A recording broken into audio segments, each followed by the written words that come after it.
এইবাৰ তেওঁ আমাক এইখিনি সময় দিলে তাৰ কাৰণে আমি বহুত বেছি সুখী হৈছোঁ আৰু তোমালোকে চাৰৰ কাৰণে অকণমান আচৰিত এটা মাৰি দিয়া মেডিকেল বুলি ক'লে আমি সকলোৱে গমেই পাওঁ যে চিকিৎসা বিষয়া লাগিব কাৰণ আমি যিহেতু মেডিকেল এক্সপাৰ্ট নহয় আমি যিহেতু মেডিকেল পঢ়া নাই আমি যিখিনি জানো বা আমাৰ ডিফেন্সৰ লগত জড়িত আমি যিখিনি জানো আমি সেইখিনি কৰাব পাৰিম বাকীখিনি যিহেতু আমাক একজন এক্সপাৰ্ট লাগিবই আৰু এইখিনি সময় দিয়াৰ কাৰণে আৰু চৰকাৰী ব্যক্তি হোৱাৰ স্বত্তেও এইখিনি সময় যিহেতু আমাক দিছে তাৰ কাৰণে আমি অতি সুখী হৈছোঁ আৰু তেওঁৰ কাৰণে আমি এখন ফুলাম গামোচা আনিছোঁ আৰু সকলোৱে হাত চকুৰে এটা মাৰা ধুনীয়াকৈ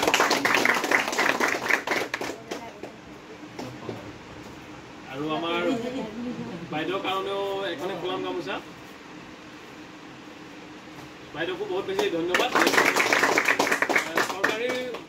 ব্যক্তিসকলৰ সকলোৱে সময় জানেই সময় যিহেতু একেবাৰে কম তাৰ স্বত্তেও যিহেতু আমাক এইখিনি সময় দিছে তাৰ কাৰণে আমি অতি সুখী হৈছোঁ আৰু বাকী আমাৰ কাকি অঞ্চলৰ কথা ক'বলৈ গ'লে ইমান ডক্টৰৰ যিহেতু আমাৰ ইমান তেনেকুৱা নাই আমাৰ ইয়াতে পাবলৈ তেনেকুৱা নাই আৰু কাকিত যিকেইজন ডক্টৰ আহে বৰ বেছি দিন নীতিকে বা নাথাকে যিহেতু সুবিধা ইমান তেনেকুৱা নাই আৰু বতৰৰ কথা আছে কাকিত আমাৰ গৰম অলপ বেছি হ'লে গমেই পাইছা যিকেইজন যোৰহাটৰ পৰা আহিছা কৈছাই যোৰহাটতকৈ ইয়াতে যথেষ্ট গৰম বেছি সেইটো কাৰণে এই প্ৰতিকূল সময় হওক বা পৰিৱেশ হওক এইখিনি সময় আমাক দিয়াৰ কাৰণে বহুত বেছি ধন্যবাদ জনাইছোঁ আৰু এইখিনিয়ে কথা আছে ধন্যবাদ